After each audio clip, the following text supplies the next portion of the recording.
The other spot from this conversation is anyone using Rahm? No.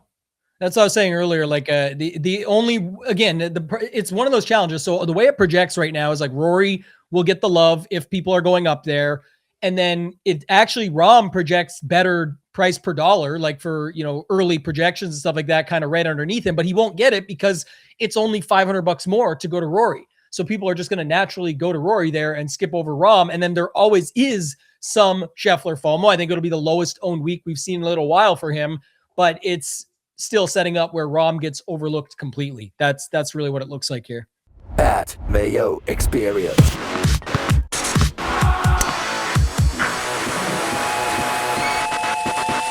Welcome to the Pat Mayo Experience, presented by Underdog Scottish Open DraftKings picks. Preview will go through the tiers, build some lineups, talk some ownership, and be on our way. Hopefully, we win some cash. Tambo, you're still alive in the Fantasy Golf World Championships, aren't you? I am. Yes, very excited about that. It's the hardest thing ever, man, to get through this thing when you have to do 3 rounds and 2 of them online, and it's like a cash game versus you get in on a tournament. So it's pretty interesting the way it goes, but super thankful to get through. And I did finish 16th last week and top 50 were needed to move on. So I have a big giveaway. Follow me at Toe Tag and Tambo. I'll post, I always do these giveaways when I go to these live finals. So I'll come up with some details this week, but I saw you yourself were crushing the underdog streets also. Yeah, although one of my teams is going to get tanked because Keith Mitchell withdrawing from this tournament. I have Keith Mitchell on all 4 of the final teams that I have. One of them is 5. The main team, the one that I have in the big scramble that's in 3rd right now, has 10 of my 12 guys playing, which is fantastic. The other team that I have in that now only has like 5 guys playing. It sucks. Yeah, I mean, you get them in there and you want to pay it off as much as you possibly can. Obviously, it's nicer with 2. I started the Fantasy Golf World Championship with 2, but trust me, I'm happy to have one that has a chance at the big money. You've got one with a chance at the big money, and it looks like it's a pretty close race. I think somebody else posted about it, and it was like looking like you're playing for second or first. Like, do you have a chance at first? I have a chance. I'm like 35 points back at first. Justin McMahon's actually ahead of me. He's in second. Yeah. So he's like 10 ahead of me. The other guy's like 35 ahead of me. And the unique guy that I have is Matt Fitzpatrick, it seems. So if Fitzpatrick can get it done this week or next week, I have a very good chance of winning. He's got a chance this week for sure. I mean, he's got a chance any week right now, the way he's playing. And we've got all these multiple time winners now. He's already in that class. Gotterup adds another one. So it could be another win for Fitzpatrick, keeping pace. It's interesting because although Ben Cole's not winning cost me an awful lot of money last week, I did have Gotterup on every team. So that was also very helpful.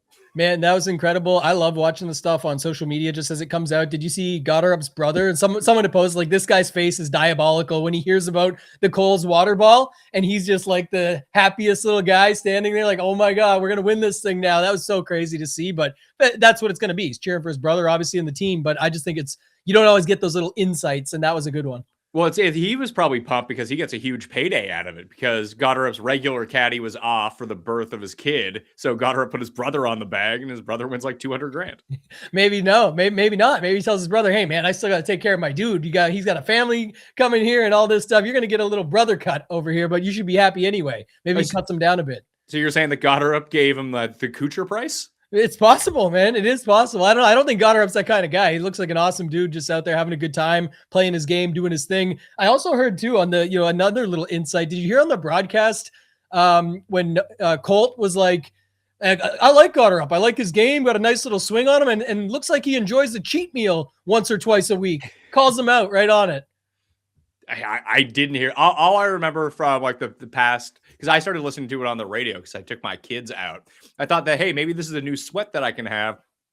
Bring the kids on a bike ride. They wanted to go look for frogs in the woods. So I'm standing in the woods after we like ditched our bikes by the road.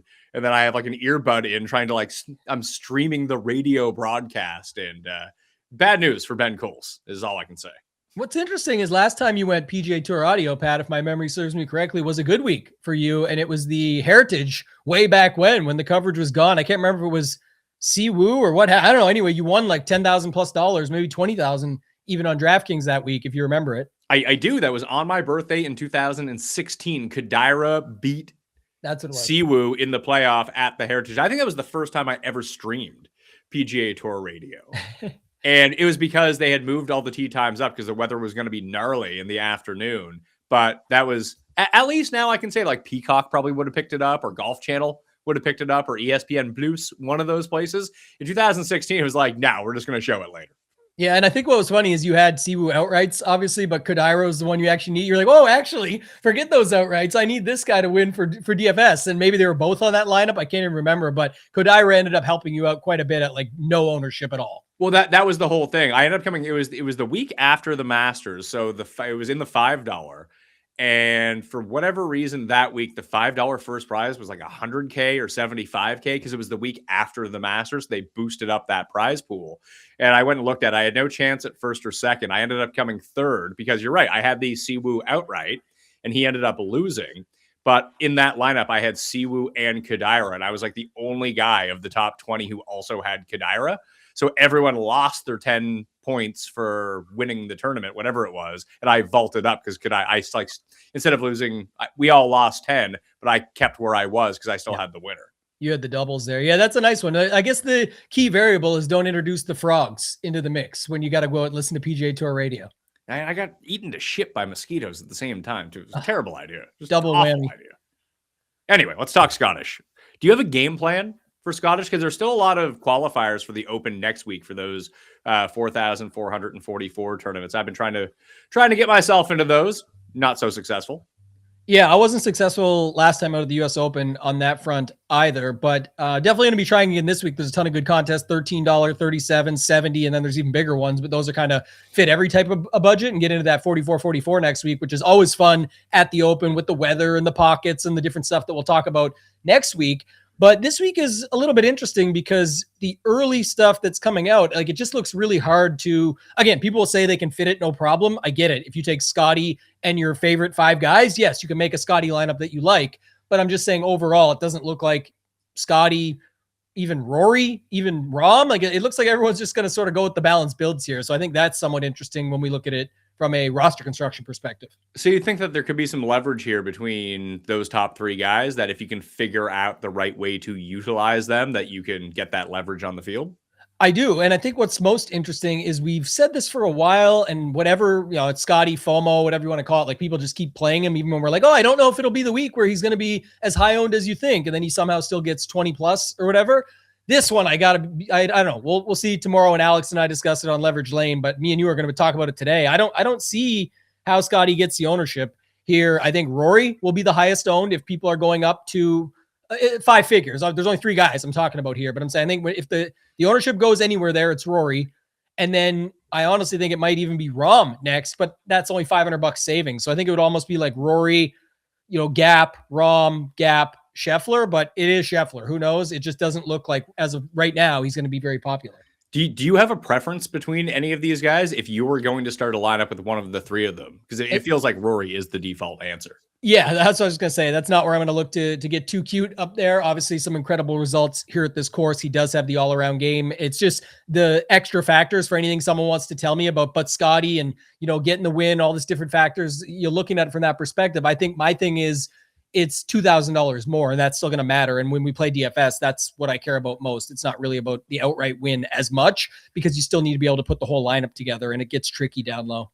To emphasize what he was talking about on this front, if you go to the betsportsgolf.com, code Mayo, get yourself 25% off, utilize the rabbit hole. You can see the past 3 years at the Scottish Open since it became the co-sanctioned event, PGA and DP World Tour, which also allows live guys in as long as they're members of the DP World Tour. T2, T4 first. Not bad.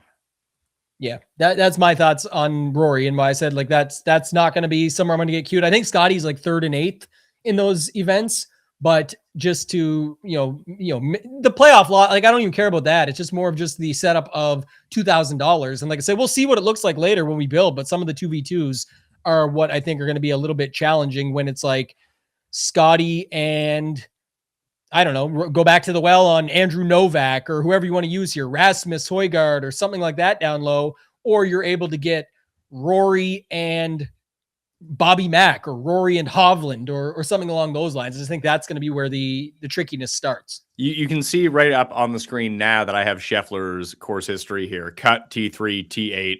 Dude can't figure out these greens to save his life, although that wasn't an issue for him in Ireland last year. It was an issue for him in Scotland. He putts poorly on these greens. Maybe, and listen, it's 3 tournaments. He figures it out this week. He runs away with it. Like his strokes gained metrics outside of putting would lead you to believe that he's going to win this tournament at some point. Oh, we've said it for a while now. The Scottish for Scotty, we've talked about it. It's just, it hasn't quite happened, but third and eighth, those are the years where, like you said, look at that, rabbit hole stats and what you're going with there, just the putter alone. If like anything showed up there, that third and the eighth could have been wins. So that just shows you everything we need to know when it comes to Scotty. It's just more of the roster construction perspective later on. And outright, I think it's, him and Rory are pretty similar this week if you guys are betting, but Rory's got the history to show for it the last 3 years. So if we jump over to the DK lineups and we just try to take a look at, Scheffler, Rory, and Rahm, this next tier of the 9K guys, I kind of want to go through each of the ranges to see if there are certain guys that stick out to you in terms of price point and good values right now. Is there anyone in that $9,000 range you're like, oh boy, that's an odd pricing? Because I have one guy. It's not as pronounced. I guess he's at $8,900. It's Hatton at $8,900. Like I bet Hatton to win at 40-1 this week. It just, I don't quite understand. In the DraftKings pricing, it makes a little bit more sense, but why are like Fleetwood and Hovland more expensive than Tyrrell Hatton? I think that's a great question because it's always the way that it is. I think that's how it becomes that, but it's crazy. You're right. And at 8,900, I was curious to see what you were going to say there because, I think more people will play him because of that Best Buy pricing. I have heard a few people mention him already. And then you're saying this price is standing out to you. I think he fits a lot of different angles that people are going to be looking at for this course. So I actually think he'll be pretty popular in these builds right out of the gates. So let's check Hatton in for a second. Who do you think of the 9K guys everyone will go to? Because I don't mind just doing like Goddard, Wyndham Clark. Okay. Yeah. I was going to say something there too. So I definitely think people will go back to the well on Goddard. Usually we've seen in the past, Pat, where somebody wins.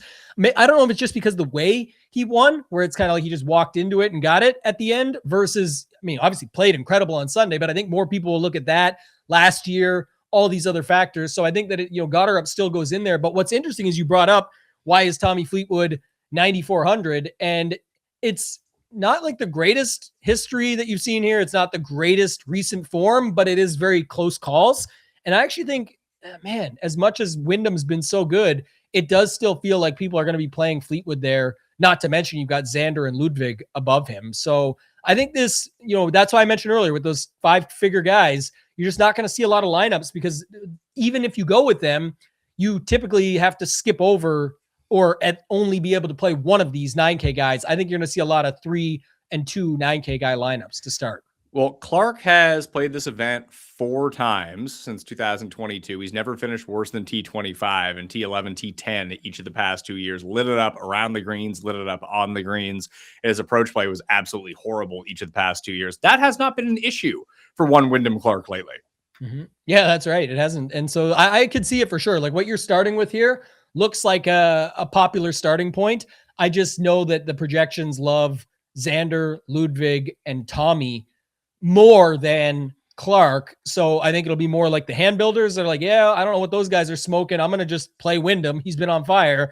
Versus I think a lot of people that will just naturally get lineups that skip over Rahm and above will probably have Xander, Ludwig, Tommy before Goddard in there as a starting point. Well, just to throw this back, if you lose Goddard and go with Scheffler, you can't do it. You're out of money already. You cannot physically make that lineup work. If you do it with Rory instead, you're now down to 6,600. And in a field like this, with 156 guys, co-tours, I do think that there are values in these mid sixes. Would you play a lineup that is starting like this and then just drop to the low sixes, or is that too aggressive?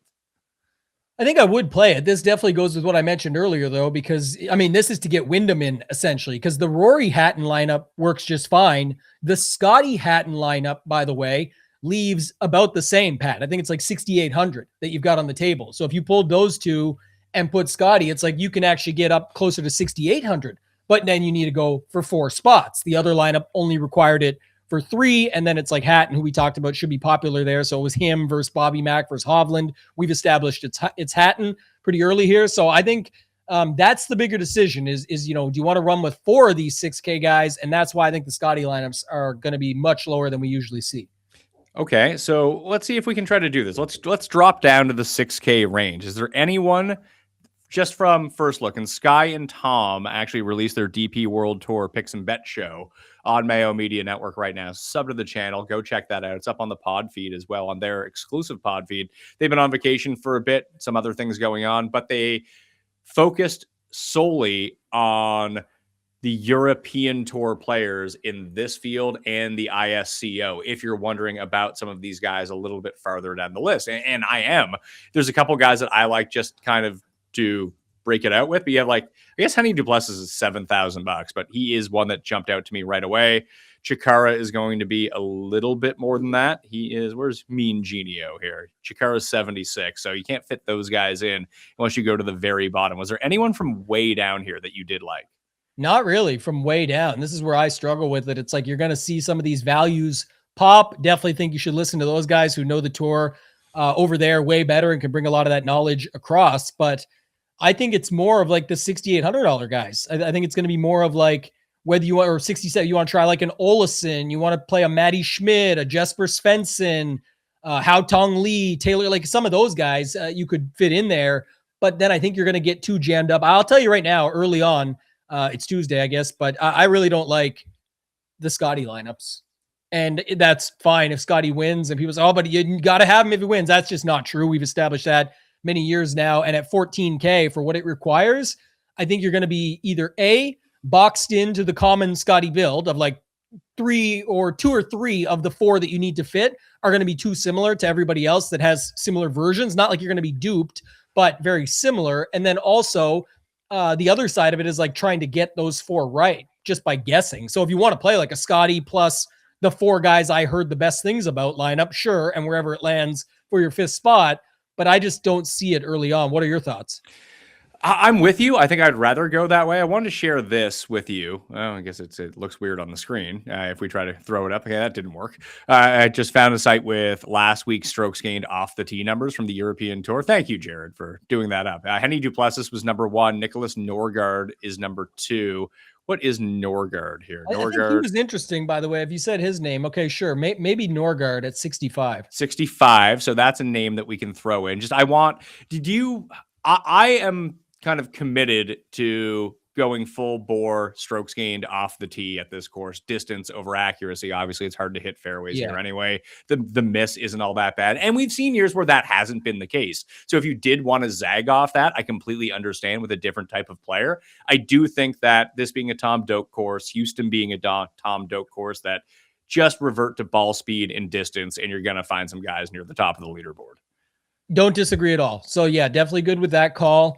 I guess, yeah, it's tough, but like Chikara's 76, so he's not even down low in this pricing. So it's crazy to see. But anyway, what I was going to say is, even if you like the Norgard call or whatever you decide here, I still don't see it as like, I think a lot of people do this, Pat, and then they go, okay, got him, need 3 more because I got to get Scotty. I'm just saying you might not need to get Scotty, and you'd be able just to find, still use Norgard, but let's see what he can do for us in that crazy balanced build that we just saw. But like with maybe we get 4 9K guys or 3 plus Hatton or something like that and use Norgard that way. Okay, so let's do that. Let's take Scotty back out. We'll go to keep Hatton in, and I'll go Fitzpatrick, Clark, Goddard and see what that does for us. That brings us to 62. That's probably too aggressive. We'll lose Fitz. So if we just go Hatton, Goddard, Wyndham Clark, Nicholas Norgard, Moeller, we now have $8,000 left to play with if we want to. So we can go high-low. We can go 9K, low 7K guy. That's an option that's on the board for us right now. Or we can just stick there in the middle with like Nikolai Højgaard and David Puig if we really wanted to. Yeah, something like that. I guess I would have looked at it like maybe Nikolai and you can't get to Min Woo. I was thinking Min Woo for $100 more, but you can't get him. So that's why you said David. Yeah, I think there's a couple ways you could do it otherwise, but I was looking at like, cause you had those same stats up. Like if you were looking at Chikara, that left you with 8,500. Now you could have your choice of Spawn, Kitayama, Min Woo, whatever you like in there from that range, but might leave a little bit of money on the table. I'm fine with that too. Yeah, you leave $100 on the table. That's not so bad. I actually like this line. I like Chikara a lot, honestly. Yeah, I think he's a very good player. Watch him. I bet this guy at majors where he misses the cut every single time. But on the European Tour, he has been excellent. Yeah, and I think the one thing about this week too is we're back to like this full bore 70K or 7,000 to 7,900, like the 7K range. It's not your shortened 20 to 25 golfers. You have a loaded range. So, oh well, I heard these guys talk about Chikara. It seems like he's getting steam or whatever. Like nobody gets owned enough. And then there's a ton of different ways to get unique within the rest of your lineup. So like this is a prime example, Pat. Even if Chikara somehow did get played this week, which is really just to say more than you'd ever see him because no one ever sees him. But just the point being, are they really going to have it with Norgard, Moeller, Kitayama, Goddard, Clark, and Hatton? Probably not until we just built it on screen. Well, let's see if that ends up going well for us. Any other 6K guys? You mentioned the high 6K. I just want to see if there's other cheap options people can go to. Casey Jarvis, I don't think is a terrible option here. He's just been good all season on the DP World Tour, even had a good run until his horrible Sunday in Germany last week. You had mentioned Haotong. Kevin Yu starting to get a little bit together as well. Yeah, he was. I did notice that last week too. I actually think a couple of the names you mentioned there. So for me, I've got Yu, Haotong, Taylor Moore, Schmid, and Jesper Svensson. Those are the 5 that I'd be looking at in that top range early on. Yeah, Svensson popped out to me as well because, as Feinberg pointed out to me, that he's actually been playing some really good golf at the moment, and this is what he does. He just goes bombs away. Yeah, who else did you like in that one? I was trying to see something else. If you want like Svensson, Schmid, you popped up there. I think he was fine. Yeah, I put these 5 in, the ones that you mentioned. Did you see that there's a Monday qualifier with 12 guys for one spot on Monday? I did. They were talking about it I saw an X this morning going back and forth. They're like Wesley Bryan's in it. Yeah, Wesley Bryan's in it. Matty Schmidt is in it as well. Potgieter's in it. It's not a bad idea. I like it. Yeah, I think any of that stuff is fun. I just guess, I think it was Kenny Kim, our boy, just posted about it. Was like, there's all these alternate spots not filled yet, and then these guys got to play off. Like, what are we filling those alternate spots with then? I have no idea. Me neither. That's what I'm saying. But when you're getting some of that we would call talents in there that like we still like and want to know more about and see play and do all that stuff, it just was interesting, I thought. So see how it goes. But I like if you had Svensson, Schmid, you just as one example, that leaves you $9,800 with just those 3 guys. So this is where I think it gets interesting if you take some stands down low and then spread it out up top, because I think we know a lot less about everybody. I shouldn't say that, but when you're, when you're uncertain up top with a 9K range that has like 8 guys that you could roll through there alone, I think I'd rather be making my stands down low and then, spreading it out up top on some of these guys to see who comes through and actually gets the win or the best week out of them.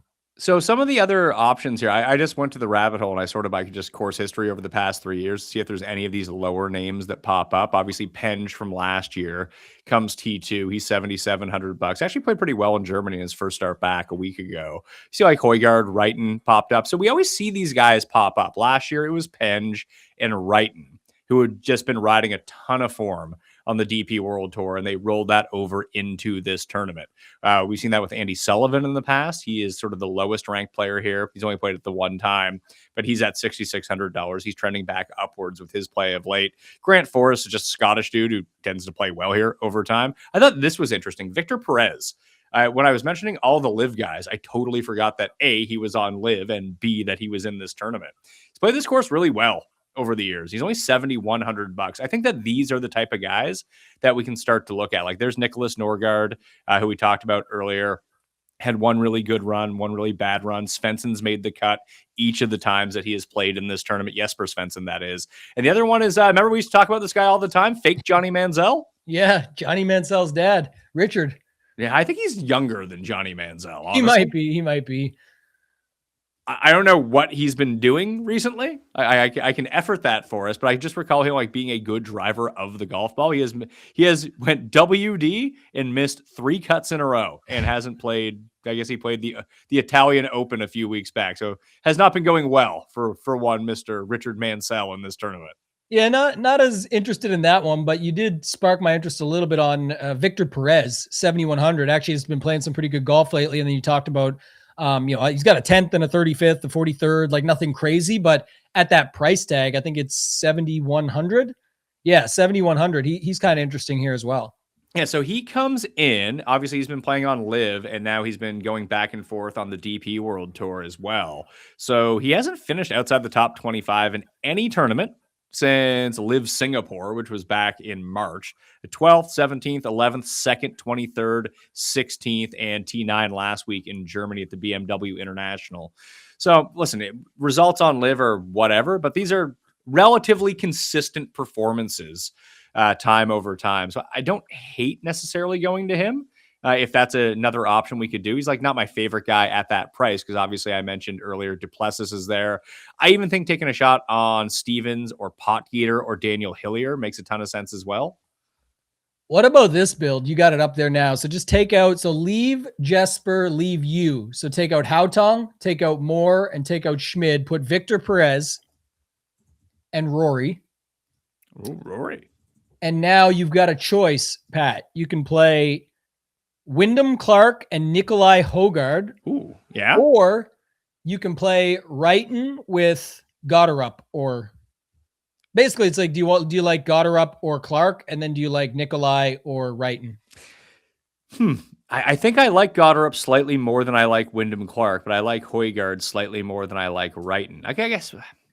although I do like Wrighton. This isn't very interesting range. All the metrics that I look at really like Shane Lowry this week.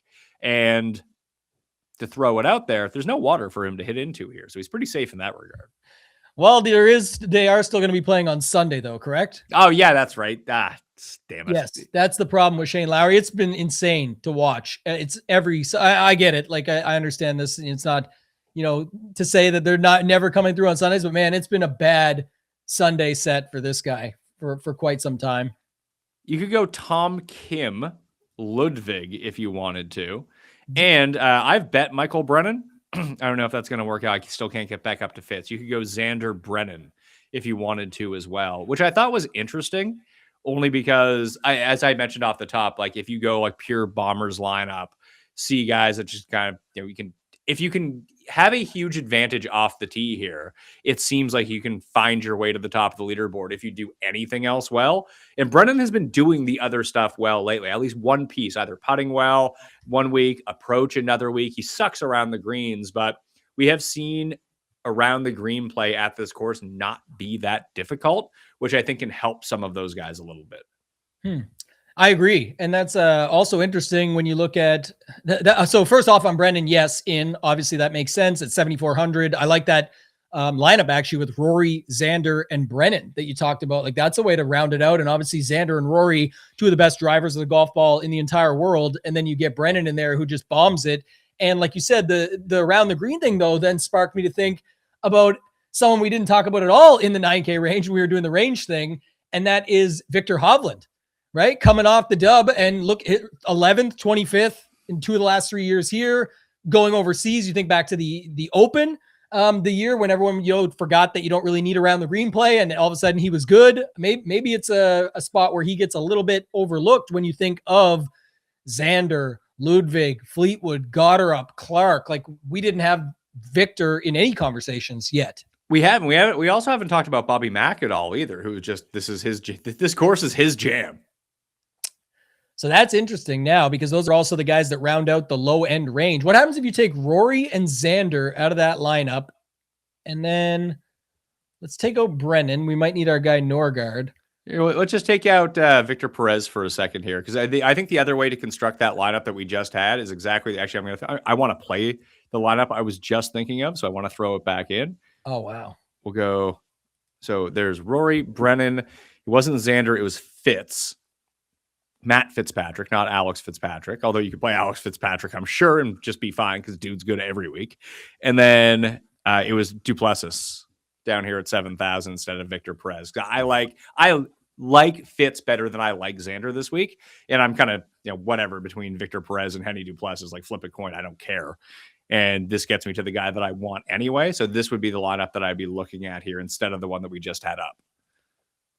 All right, yeah, that's I like the other version better, but you definitely have a more unique version with that. But it did make me find the other lineup. If you just leave Svensson and you in there, okay, man, this is crazy. You can play. I think it's all these guys. Just one second. Victor Victor, Bobby Mack, and then Hatton lets you decide between Wyndham and Gotterup. Ooh, I like this a lot. That's pretty crazy. Chuck, do you think that Gotterup will be more owned than Wyndham Clark? Because I think that he will. That's what I'm really struggling with right now, but I think he will. And the answer might be in that first lineup that we played is to just play both guys and play them together. Because I think that makes sense. Definitely. I think that if people are going to go to that range, they'll make a choice between the two. I don't think you'll see them paired together all that often because Hatton's going to be the guy that's the most owned here, right? Hatton's going to be very popular at 8,900. He fits multiple styles of builds, but I don't know. Like the more I look at it, I also see Nikolai down at 88,000 and Alex Fitzpatrick at 79, Minwoo Lee at 82. Like I do wonder if Hatton gets squeezed a little bit to where he's like 15 to 20 range as opposed to 20 plus. That's my initial thought here, just thinking through this. Listen, every year, right around the Masters, I tell myself, this is the year I'm going to become an outdoor person. Then reality hits. The patio furniture looks like it's been through a US Open setup, and it's nowhere as comfortable to sit as I want, and somehow I end up watching golf inside while perfectly good weather sits there through my window. So this year, I finally fixed that with WAYFAIR. I'm watching golf outside, checking the final rounds. It's awesome because the weather's heating up right now. And I'm not exaggerating when I say that I've used my backyard more in the past few months than I did the few previous years combined. I'm upgrading the seating, added some lighting, got some actual decor out there, and now it's become the place where I have coffee in the morning, dinner with family, and inevitably end up watching the late golf window while pretending I'm keeping an eye on the kids when I'm really just watching golf. Because I'm here working for you, all right? The one thing I tell anyone to buy immediately, an outdoor sectional from WAYFAIR. It's the Scotty Scheffler of patio purchases, but it's not going to let you down on the 72nd hole. It'll be there for you all the way, more like Scotty from the past 2 years. It's expensive enough that you think about it for a while, then once you have it, you realize it was obviously the right decision. And if you've never shopped WAYFAIR before, I tell you to stop making this harder than it needs to be. They got everything. You can check millions of reviews from actual customers, use WAYFAIR Verified to cut through the nonsense, and they even have assembly options available so you don't spend your entire Saturday afternoon trying to put together patio furniture while yelling at an Allen key. Patio season is here, and these deals won't last. Head to wayfair.com/m/outdoor right now to get your outdoor space ready for way less. That's WAYFAIR.com. When people are starting podcasts, it's actually starting a small business, especially when you're by yourself like I am. And I can assure you, I did not have some sort of grand business plan. There was mostly me thinking, hopefully someone besides my mom downloads this thing, and what happens if they do after that? I had to figure all that stuff out on my own. There's always those what ifs when you're starting a small business or just starting something. What if it's embarrassing? What if I make too much money and I don't know what to do with it and get stuck with taxes and end up like Wesley Snipes? Don't want that to happen. Fortunately, that never actually happened. But if it did, and it's you don't want to get put in that situation. Turning out, starting the small business and starting something was one of the best decisions I ever made. But I also know that if something like Shopify had existed the way it does now when I was getting started, it would have been a lot easier to get the ball rolling. Shopify powers millions of businesses around the world, from massive brands to people just getting started. They've got tools to help you build your online store. AI features. Oh yeah, AI features. Get them in there. Everyone wants them. Shopify's got them. They can help you create product descriptions and marketing materials and everything you need from payments to analytics all in one place. Plus, that Shop Pay checkout is legendary, folks. Legendary for converting customers and reducing abandoned carts. And if you're sitting there wondering, what if I get stuck? Shopify's award-winning 24/7 support got you back. It's time to turn those what ifs into with Shopify today. Sign up for your $1 per month trial at shopify.com/PatMayo. Go to shopify.com/PatMayo. That is shopify.com/PatMayo. The other guys that we could potentially use in some lineups that we haven't really talked about yet, undervalued players, let's call them, that I think Patrick Reed is undervalued by a lot here. Like his price doesn't make any sense to me. How much is he? 7,700? No, what do I have to agree to on the page? I agree. Continue, just so I can enter lineups. Boom. Lineup entered, Tambo. I can't lose now. You got hit with the new terms of service. Yeah, apparently that happened midway through the show. Who knew? So you have Reed. Reed is 77. And I mentioned that Hatton, at least in the betting market, felt relatively undervalued to his peers. In the DraftKings pricing, it's not as pronounced. They're a bit closer to where he should be. But Reed feels wildly like, listen, I get that Minwoo Lee won here like 6 years ago and Harris English is $8,300. Patrick Reed's a way better player than all of these guys. Yeah. How do you want to use that? I don't know. That's why you're going to. I have a thought. You tell me how to do this. Yeah. Well, one thing about him, that's what I was going to say, is like he fits a lot of different styles of build. So I guess the thought process was going back is like, if you were doing an extremely balanced build and sort of ending on Patrick Reed, that's not how we've built so far. So what I've noticed is looking at the builds, like the Brennan one was the closest to getting to that range at 74, but most of our builds are including at least some sort of decision down low. But I think most people will be building with like 2 7s, 2 8s, and 2 9s. Like that looks like a popular build this week. I can see that. How is Ryan Fox played at this tournament? This course screams Ryan Fox and what he is good at, but maybe he just sucks at this tournament. Who knows? Let's see here. Ryan Fox, Scottish Open. Just, hit it wherever you want off the tee and figure out the rest. Yeah, he's been bad here. He's made the cut every single year, but has no finish better than T12. Has not been able to putt at this course at all. And his off the tee has been really bad. This is weird metrics for Ryan Fox at this course. I wouldn't hate going to Ryan Fox just based on his profile and the way, like, historically how he plays, the types of courses that he plays well at. This should fit him perfectly, but obviously it hasn't over the years. Yeah, I think at 7,300, you're already getting a price baked. You're getting all that baked into his price. So you're getting a price break, I was going to say. So I think if you're doing something like that, matching the style of play, almost like the Raza skill builds that we've always talked about in the past, I think that's how I would look at it from that perspective. If like you're going to put Fox in there, let's think about guys like Fox. But the one thing I see, like the Patrick Reed build, just give an example, is again, and then you can change this slightly, but just if you went like Fleetwood Gotterup to start, just to give you a rough idea, then you could fit Minwoo and Nikolai Hogard. You're big. Are you big on Minwoo? Because he seems to be your default answer to this range. I think I like him the least of all these guys. Well, that's usually been a good sign when we say that. He's not my favorite guy. I'm noting more what I think the field is going to have interest in, and I'll show you in a second why. So plug in Minwoo, who I definitely think is going to be popular at 8,200. Now you go to Brennan, who you mentioned earlier is like a bomber down low. And then it lands you on Nikolai. Okay, that's interesting. So now, I don't know who it's going to be. If someone wants it to be, you talk to, I mean, it's not going to be your guy, Henny, down low, but obviously a 2v2 would be like Minwoo and Patrick Reed to Hatton and Henny. But again, people aren't going to do that one.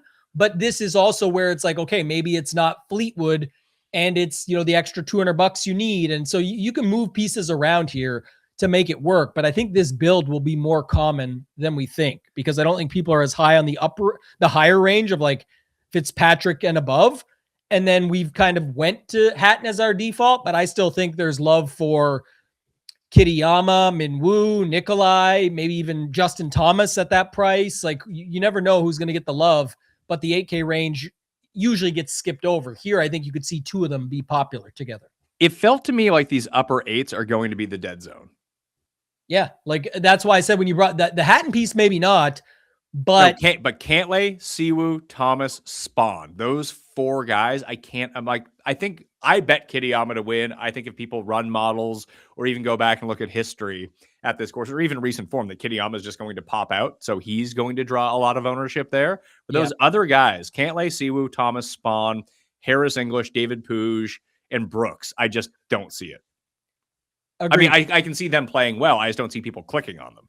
I think JT will get a little bit, but I think Siwoo, Spawn, English, Puig, and Koepka all get left out for sure. But the upper 7K range is going to have popularity as well. That's why I can already see like these very balanced builds are going to be popular. I think your Reed call is very interesting and solid because, we mentioned Shikara, fine. But Penge, Rice, Adam Scott, Shane Lowry, Wrighton, Fitzpatrick. I could see the super balanced build, Pat, just right away. If you look at like models, always love Wrighton and Fitzpatrick.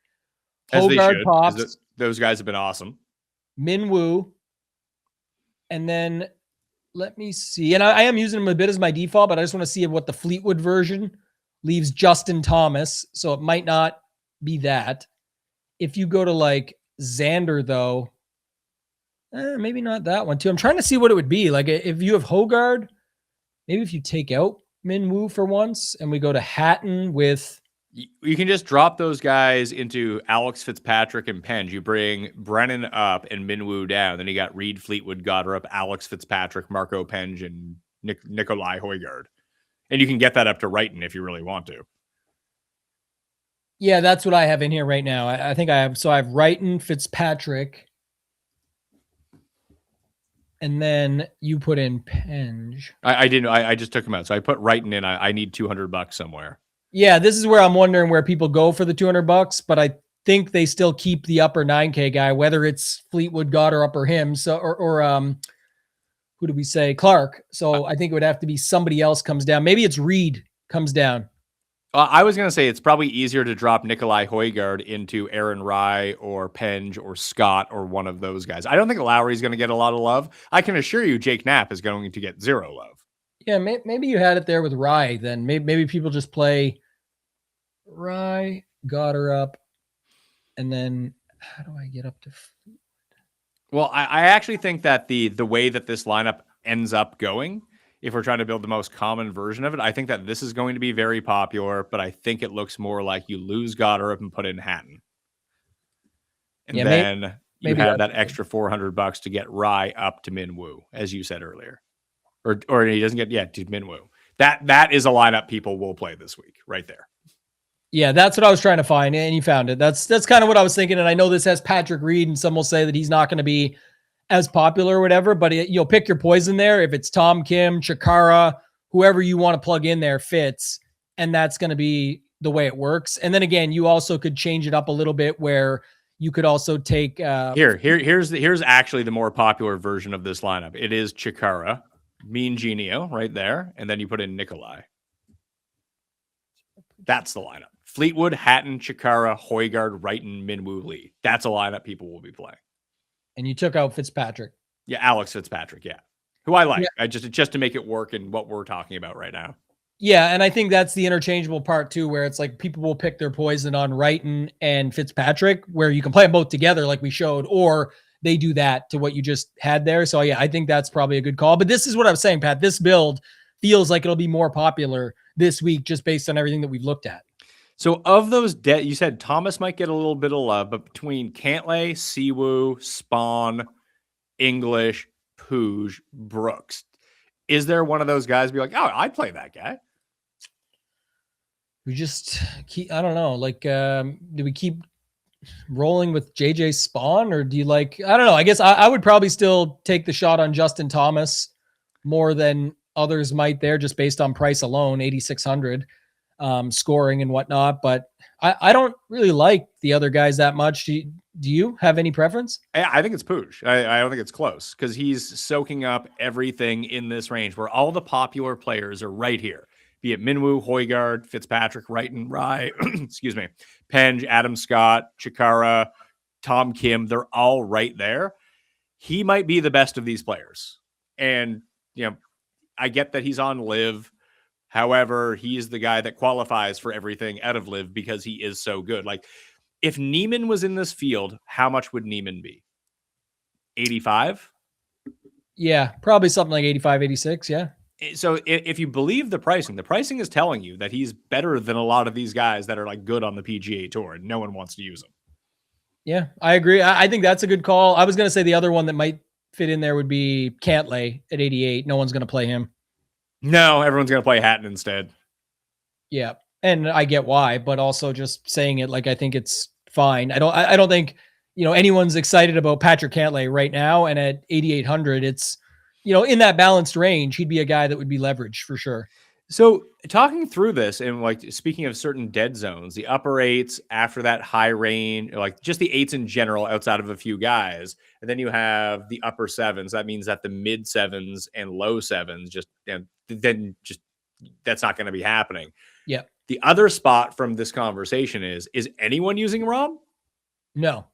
That's what I was saying earlier. Like the only, again, it's one of those challenges. So the way it projects right now is like Rory will get the love if people are going up there.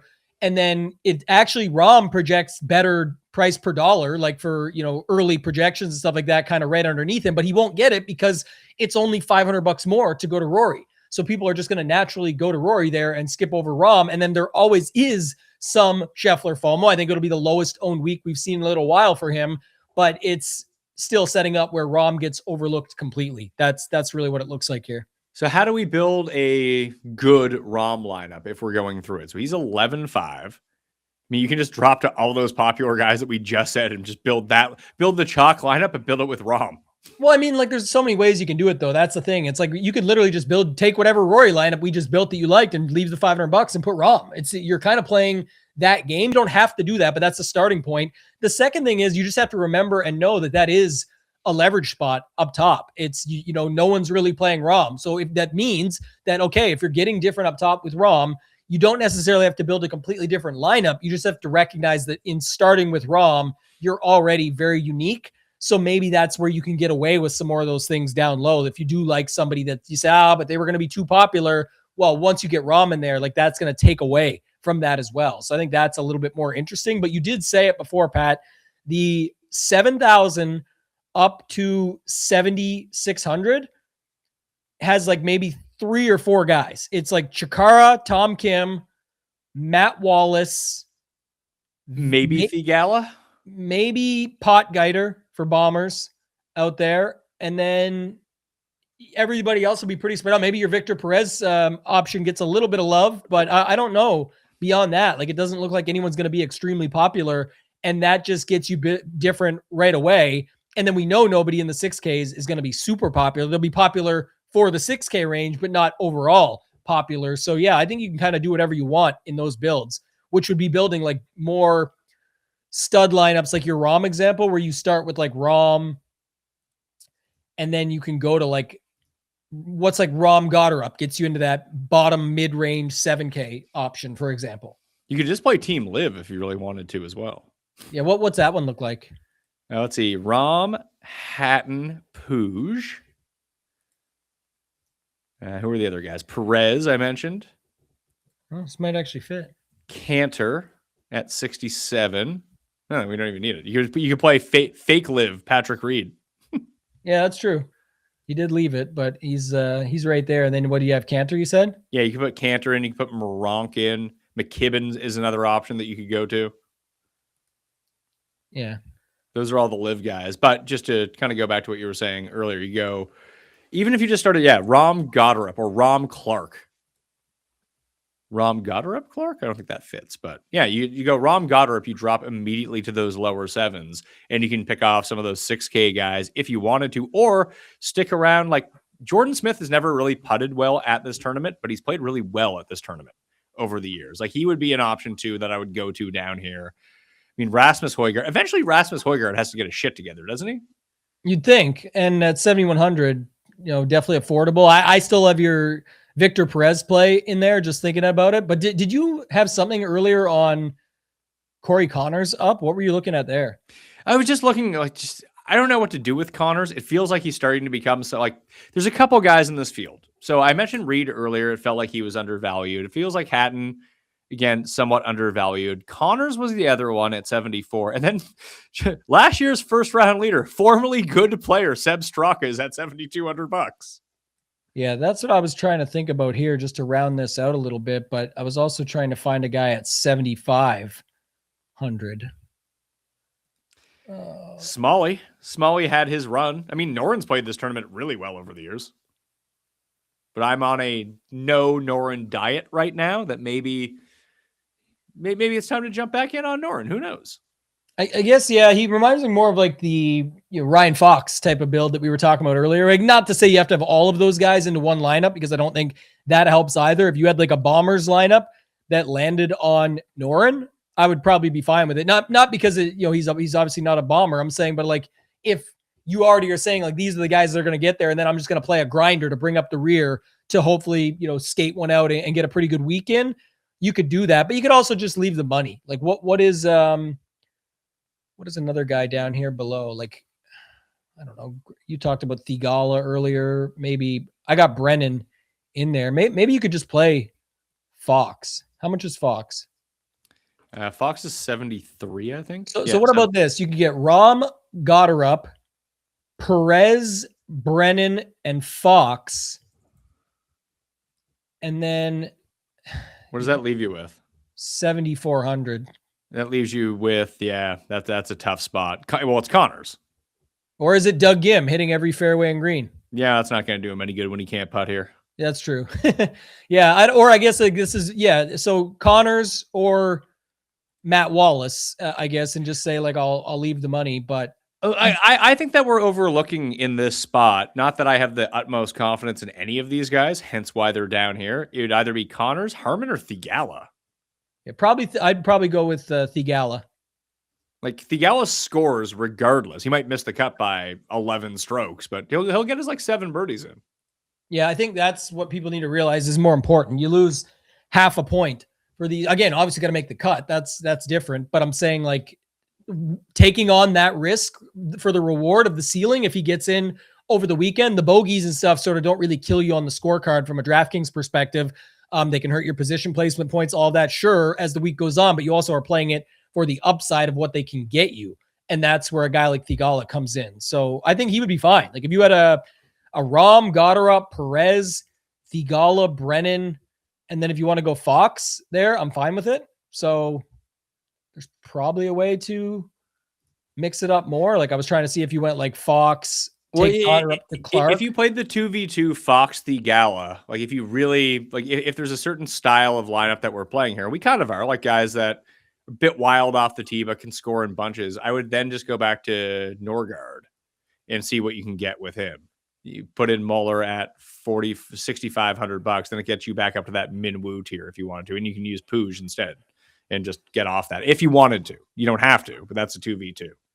Yeah, I was thinking if you went to Chikara with Brennan, go with your boy Perez and Rasmus, and you could end up with Rahm Clark or Rahm Goddard.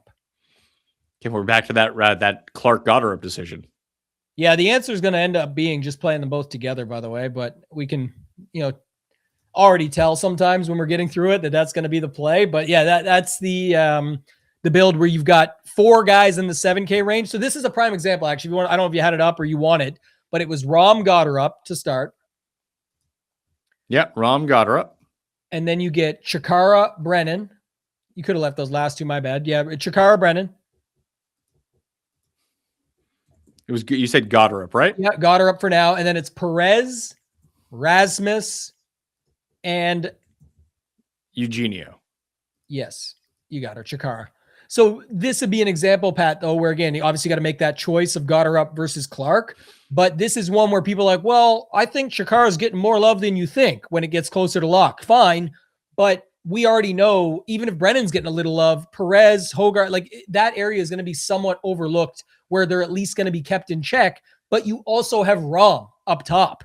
So that's where people sort of, you're not playing all those other 9K guys. You're not playing Rory. You're not playing any 8K guys. And we know that Hogard and Hatton and Minwoo and some of those guys are getting love. So you are still different enough, Pat. And this is what I mentioned earlier when you asked, like, what does a good John Rahm lineup look like? This would be an example. Whether or not it works out, don't know. But from a process standpoint, I'd be fine with this. Well, the one thing that I've started doing with Blickle has been the build one lineup, whether I'm going to be putting it into a queue, a single entry, a 3 max, whatever it might be. Hell, maybe I only got $5 in my account and I want to throw it in. And I just want to play something that's somewhat safe, maybe try to win a few bucks here. Where do you think we go if we're just playing the one lineup version of what we've talked about today? Do you still start with Rory and Rahm, or is this where that Goddard, Clark, Hatton start comes in? I think I'm playing like Goddard, Clark to start. And then figure out the rest. That leaves you with $7,800. Yeah, I'm trying to see where I want to go next with this. Oh, man. Do you like Pockgeiter at all? Not really, no. You'd rather just play Henny, right? Yeah, which seems like the stupidest thing in the world, considering one guy's like 80 times higher than him in the world rankings. But I like Henny Duplessis. Let me see. Is there anybody else there that we like a bunch more? I'm $100 short of. I actually liked your Perez call a little bit, but Like Matt McCarty isn't a bad option, I don't think. I mentioned Shaper and Casey Jarvis a little bit earlier. You liked Kevin Yu. Jesper Svensson's right there. Oh, I like. Maybe I'll go with your Kevin Yu call. So how about this one? This is where I think I would land. I got this one.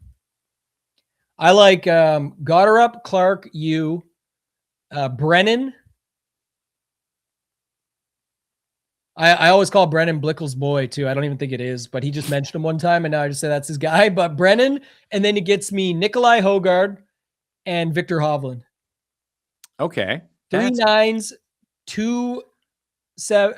What is it? 3 9s, an 8, a 7, and a 6. Okay.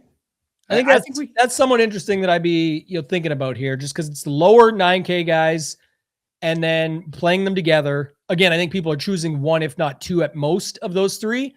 And then I like Nikolai, and then the last two are kind of just who rounded it out. So now this is probably why I lose and you win, but I would do the more aggressive version of this lineup.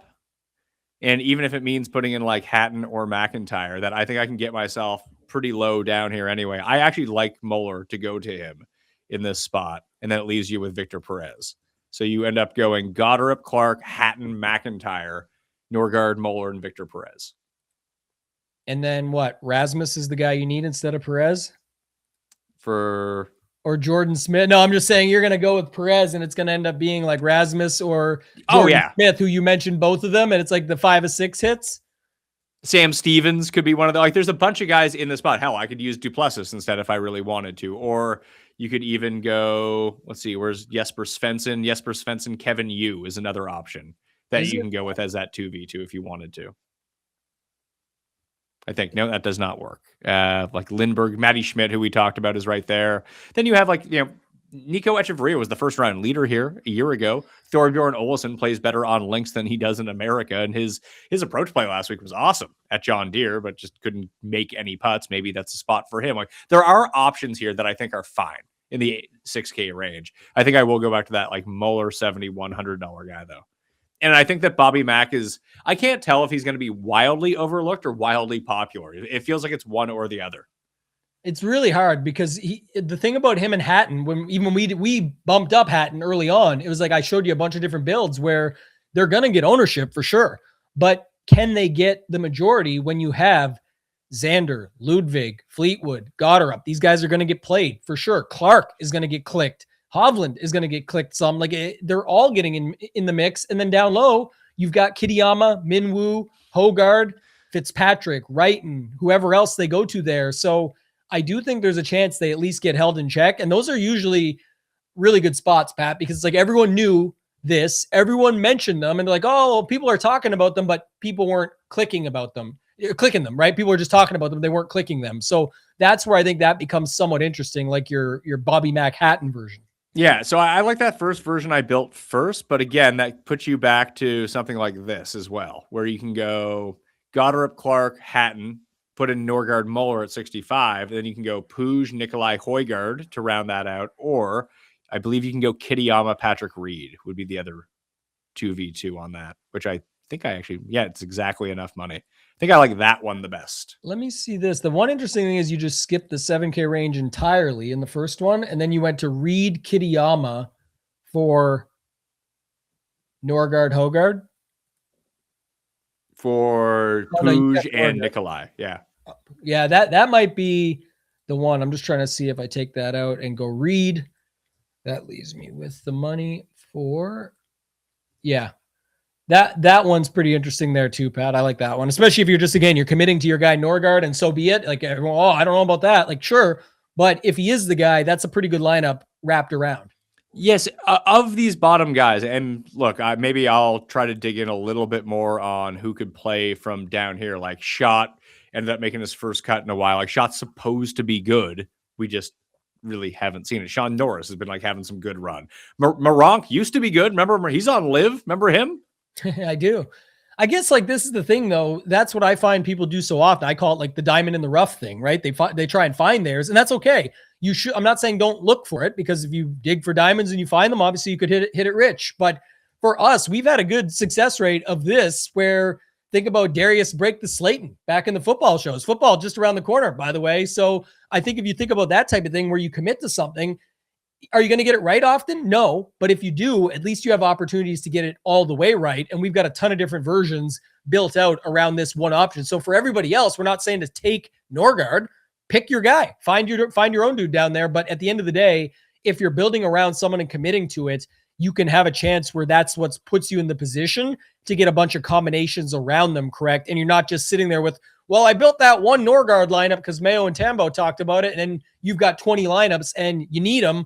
And he's on one and Mayo's got him on 20 over there. We'll see how that goes. I'm going to enter this one and we'll call it quits on the Pat Mayo experience. You and Blickle are going to be live Wednesday on Ship It Nation. Yep, 10:30 a.m. Eastern tomorrow on the Ship It Nation YouTube station, myself and Blickle for Leverage Lane, and then shipitnation.com at Toe Tag and Tambo on X. You want to check out everything I got going on? Let's see. They have not actually, it says midnight Eastern. That doesn't make any sense. No, I don't think it's updated yet. You're talking about for the tea times on Thursday? Yeah, it's going to be like 4:30 a.m. Eastern, isn't it? I believe it was something like that last time, Pat. I was trying to think of that this morning as well. Yeah, just remember it's around there. Should we do an ISCO lineup? Do we got it? Well, I mean, it's up. Yeah, let's see. Let's see the 20K sand trap, $25 entry. Let's throw this up and see what we got on the go here. Your boy Jackson Coyvin's playing. Yeah, got to go back to the well on that. You know he's winning after just not coming through for anybody this past week. Yeah, he really submarined some good lineups that I had. It was crazy in the Fantasy Golf World Championship. I think he was almost 60% on, but basically everybody played the same lineup. They played Koivin, Novak, Michael Kim, and Berger. And Novak? At least three of them. Novak was underpriced at $7,400, but hold on. Novak was not underpriced at $7,400. Novak just hasn't been good. That's what it seemed was going to be the case, but like only 33 people thought that way, and the other 57 did not. Man, it would have been a good week for me to be in there playing what I like. Or Ben 40, 40 bad math. I told Blickle, like I think I even made it the cold open last week. I was like, you want to win money this week? Play Ben Coles. Yeah. Well, Ben Coles is in the field again. Speaking of, should I just click on his name at 97? Because I like Bez and Coles. Like those are the two guys in this tournament I like. I can't bet either one of them because they're like 20 to 1. I'm not going to do that. But DraftKings wise, I think I can make that work a little bit. Well, we know we're going to land there anyway. I think we should do like a bottom up. Like, who are the guys at the bottom? Don't have to dumpster dive. Just I'm saying, like, even in the 7K range, like, who else do you like in this field? Some Trace Crow. Oh, Crow from Mystery Science Theater 3000. Who knows? Chandler Phillips. I do love Chandler Phillips. Let's get Chandler Phillips in there. Yeah. That's one of my, how low. I love Nyholm. So I bet Nyholm. So I'm throwing him in there. Okay. I like that. So we got Nyholm and put in Phillips too. I know Phillips was a guy a lot of people liked on the round 4 stuff too last week. So maybe he can carry something into this one. I think I'd bet Glover. I don't understand this Glover pricing. Why is he only $8,200? Yeah. They think he was only good last week. Whatever. Like he so now if you put Glover with Bez and Coles, what does it leave you? Glover with Bez and Coles, probably low 7s. Let's see. Oh, upper set. Chan Kim. Oh man, Chan Kim. 4chan. That's Raza's guy. Is there anyone else I like better here? Ogie, Fishburne. I don't know. I like 4chan. I would rather play I would rather play. Look at this guy. Guillamanda guy. Look at this. Guillamanda guy. This guy just for the name. Oh, that Guillamanda guy. Yeah, he's good. Oyhan Guillamanda guy. Yeah, no, I don't think he is the guy. He's awesome. He got cut at the FedEx Open de France. That's what I like doing in these ones, though, is if you could, like you mentioned, Ewert. Like if you played Ewert, Shipley, Skins, and then your boy Nyholm, what does that leave me with? Like instead of 10-1? Like instead of Bez or Coles? Oh, I can play Koivin Coles in that lineup. That's the one. Instead of Glover? I took out Glover. And I took out Phillips. I played a crazy one. I played Ewert with Nyholm, Shipley, and Skins. Nyholm, Shipley, and Skins. And that does leave you Koiven, Coles. There we go. There's the lineup. Double KO. The knockout punch right there. All right. Well, that will knock me out of contention in mostly everything that I'm doing. Probably just lose my $25. Maybe I'll win the $5,000 up top in that tournament. Hopefully they can pray. Like, what do you think they're going to do with these Challenger Tour events? Do you think that there's any way? Because I was thinking about this from an underdog perspective too. Like in best ball next year, will they run 2 separate tournament? Or I guess it's not next year; it's the year after. Would you run 2 separate drafts for each of them, or do you try to combo them? How do you think that works? Man, I think you got to keep them separate, because just like anything else, like a DraftKings is running the ISCO versus the other, and it's like, yeah, it's not as good, but it's this. That I really struggle with it too. But like you said, it's further down the road. But I don't think they're going to be comboing them very often, because that would get really tricky, and then it would be, I don't know, it'd be a nightmare, I think, wouldn't it, for you guys? It'd be good for strategy if you could figure it out to use it to your favor in best ball and things like that. But I don't know how they would do it. Well, if they only make I would prefer them and me try to figure out that strategy, because if they just make it 2 or just do the top tour and do it that way, all the strategy is gone because it's the same guys every week. I guess, yeah, when you say it like that, in best ball, they might have to mix them, because at the end of the day, you've got to be able to, that's part of the strategy, and also the setup of you want more golfers, and there's only so many champion events versus challenger, whatever they end up landing on for that. So probably have to do that, Pat. But for everything else, it feels like it's just going to be the standard, right? You're going to get the good event for the good one, and you're going to get the bad tournaments for DraftKings, things like that for DFS. Yeah, it does. At Toe Tag and Tambo, he's doing some giveaways in case he wins the Fantasy Golf World Championship. Oh, I meant to ask you. So Alex always tweets at me, not Blickle. Alex, who's has 2 teams through in the Fantasy Golf World Championship. How good is he? And why is he always in these live finals? Yeah, very good, man. Just another guy that's super underrated. Like, people don't know how many really good DFS players there are out there that play at a high level that he's not in the content space. So you're not going to see him or hear from him very often, but I've had a conversation with him. He's a great dude, keeps to himself a little bit, but obviously goes live when he wins and posts out. And it's more often than most people win. So congrats to Alex. I'm excited. I hope he's going to be at the event. I didn't talk to him about that yet, but I know with his work and stuff, he sometimes keeps it behind the scenes. I think just an incredible job, though, to get both teams all the way through to the final. And the final's crazy because you get 10,000 guaranteed for 50th, up to $1 million for first. And then they also introduced, Pat, a round 4. I think last year they started it, gave them the idea a few years back because they've done it in other contests, but they have the round 4 showdown contest where everybody's guaranteed 5,000 up to 250K for first. And Alex is in the example will have 2 in both. So some real big time shot at some big time money. That's for sure. So everyone is now guaranteed $15,000 per entry. Yeah. Nice. That's not bad. Yeah. I think it used to be the same, but now it's better to have it. I said that they should have made the round 4 a little not everyone needs to win. It's like, you've already sucked in the classic. Here's your redemption shot. But if you still suck, you suck, and make it a little more boosted, but give more of that money back to the main prize pool, because that's the big one. But either way, what sucked is people get there on Friday and you could be dead. Like the saying, dead on arrival. There's people that flew in on Friday night for the welcome ceremony and they're 3 for 6 on their team. So they already know they're not winning the championship and they just got there. But on the flip side of that, Pat, we do get to play the course on Monday. Oh, is it Detroit or 3M? 3M. Okay. Bring an extra few sleeves of golf balls there, Tambo. Yeah, there's water everywhere, so we'll see. Should you get out with me a few times before you go to go practice? I'm still debating because it's on the Monday, and I don't know how early it's going to be. I'm hoping it's early, but I think I'm going to still fly back Monday instead of staying the Monday night. Just have so much to do Tuesday through Friday, but I definitely want to go check out the course. So I might end up just being the caddy for a bit and then just take off after 9 or something. All right. A few shots. At Toe Tag and Tambo, check him out on X, check him out at shipitnation.com, at the PME for free, betsportsgolf.com, code Mayo, get yourself 25% off.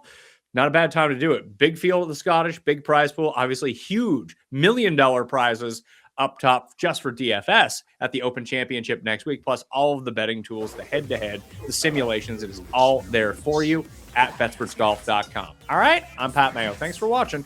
See you next time. Mayo Experience! Experience!